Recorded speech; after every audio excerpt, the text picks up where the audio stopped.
Have you ever gotten that notification you've just been paid and felt this weird mix of excitement and honestly a little bit of anxiety? Well, if that's you, you are in the right place. We're going to break down the definitive action plan for what to do the moment that money hits your account in 2026. It's the question, right? The money is finally there, but so are the bills, the goals, and, let's be real, all the temptations. It is so easy to feel a little bit lost in that moment, but having a clear step-by-step plan can change absolutely everything. It turns that uncertainty into pure confidence. And let's be honest, in today's economy, this isn't just some nice-to-have thing anymore. It's essential. With costs for everything feeling higher, a plan is your best defense. The name of the game is being intentional, giving every single one of your dollars a specific job to do before you even have a chance to think about it. Okay, so where do we start? Well, the very first moves are all about playing defense. Before we can even dream about building wealth, we have to protect what we've got. Think of it like building a house. You got to pour a solid foundation first. These first few steps are the absolute non-negotiables. Step 1. The very first thing you do, the first place your money goes, is toward the minimum payments on all of your debts. I'm talking credit cards, student loans, your car payment, all of it. Think of this as just treading water. We're not trying to swim the English Channel here. We're just focused on staying afloat and avoiding those nasty late fees. And here's why this is such a big deal. Just look at this.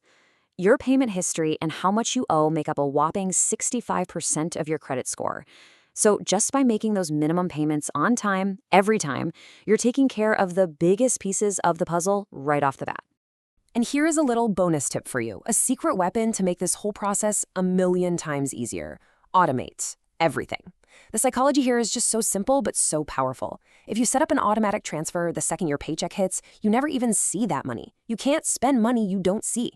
It takes willpower completely out of the equation. Okay, so our credit is protected. We're successfully treading water. Now it's time to build the raft. This next phase is all about creating that solid financial foundation. This is the bedrock that will support all your future goals, whether that's buying a house or just retiring without a worry in the world. Step 2 is to account for your monthly operating budget. This is the money for your must-haves, right? We're talking rent, groceries, utilities, the stuff you absolutely have to pay just to live. It is crucial to know exactly what this number is and set that money aside. And super important to be clear here, this is not your emergency fund. We'll get to that in a sec. This is purely for your known recurring expenses. Now, a really popular way to think about this is the 50-30-20 rule. It's a great guideline to help you balance living your life now with saving for your future. But is it a hard and fast rule? Of course not. If you live in a really expensive city, yeah, your needs might be closer to 60%, and that's okay. The point is to have a framework, a starting point to work from. All right, step 3. This is a big one. Building that emergency fund. This is your financial safety net, your oh crap fund for when life, does what life does. And with all the economic uncertainty these days, the modern recommendation for 2026 is to aim for a bigger cushion, about 4 to 6 months of your living expenses. I know, that sounds like a huge number, but don't get discouraged. You don't build it overnight. You just start. So where do you park all this cash? Please, please, please don't just let it sit in a regular savings account at your big bank. You've got to put it in a high-yield savings account. Now, I know the rates in 2026, around 3 or 3.5%, aren't the crazy high rates we saw a couple of years ago, but that's still way, way better than the 0.01% you're probably getting now. Let your money make some money for you. Okay, foundation is built. We're safe. We're secure. Now for the fun part. This is where we switch from playing defense to playing offense. It's time to activate that wealth engine and start making our money work for us for a change. This is how we grow. Step 4 is all about retirement. And the easiest place to start, for most of us, is right at work with your 401k. A fantastic goal to shoot for is 10 to 15% of your income. But the absolute bare minimum non-negotiable first move, you have to contribute enough to get the full employer match. I'm serious, it's free money. You wouldn't walk past a $100 bill on the street, would you? This is the exact same thing. And just to show you how mind-blowingly powerful this can be, let's just run a quick example. Imagine you invest $7,500 a year. For perspective, that's about 10% of a $75,000 salary. And you just keep doing it for 40 years. Through good markets, bad markets, you don't panic, you just keep plugging away, year after year. That's simple, disciplined investment. Thanks to the absolute magic of compound growth, at an average 8% return, can become over $2.1 million by the time you retire. That is not a typo. That is the power of starting early and just sticking with the plan. Okay, so your retirement savings are chugging along automatically. Fantastic. The next big offensive play is step 5. We're going to attack and eliminate that high interest debt. So just take a look at this pretty typical scenario we've got here. 3 different debts, same balance, but totally different interest rates. So you've really got 2 popular ways to tackle this. First step is the avalanche method. Mathematically, this is the smartest move. You go after that killer 25% credit card first, which saves you the most money on interest in the long run. Then there's the snowball method. This one is all about psychology. You knock out the smallest debt first, get that quick win, feel that momentum, and use it to roll into the next one.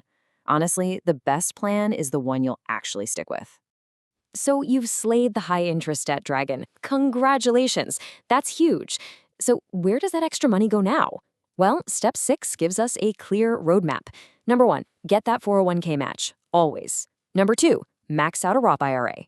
Then, after you've done that, you can circle back and put even more into your 401k or open up a regular brokerage account.